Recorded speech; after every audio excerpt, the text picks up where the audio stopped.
Parshas Bamidbar is extremely detailed and somewhat repetitive. As the Jews began their sojourn in the desert, they were counted down to the very last individual, and they were given specific instructions both on the flag formation in which they were to camp, and also the exact way in which they were supposed to dismantle the Mishkan while they traveled.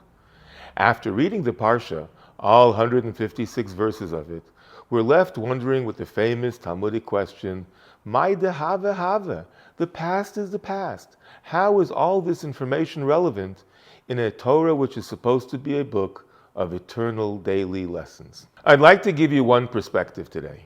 It's inspired by a thought I once heard from the famous Rabbi Avi Shafran with my own little twist. Everyone knows that people who win the lottery typically don't end up better for it.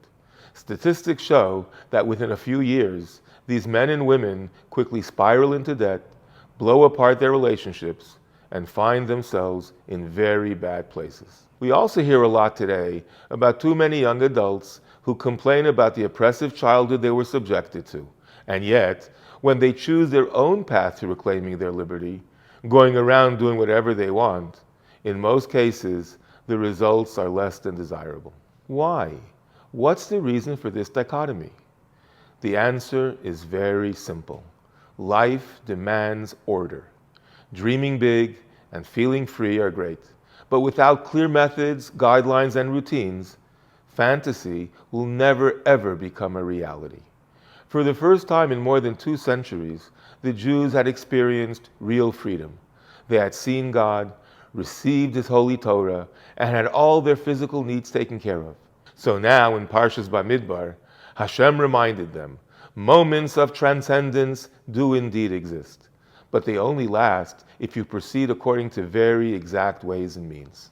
In the first decades of his leadership, the Rebbe would spend many nights at 770 meeting people in his office for private audiences. Once, as he was leaving his room very late at night, he saw a yeshiva student who was standing there waiting to get a glimpse. The Rebbe walked over and asked him, why was he up so late? And when the boy responded truthfully that he was learning all night, the Rebbe told him as follows, A masmid is der was lernt batzeitens, est batzeitens und schloft batzeitens. A real masmid, a real diligent student, is one who learns when it's time to learn. He eats when it's time to eat, and yes, sleeps when it's time to sleep. My friends, the real secret in life is seder, order. When there's good structure around, free spirits can truly thrive. Wishing you and yours a Shabbat Shalom Umevarach.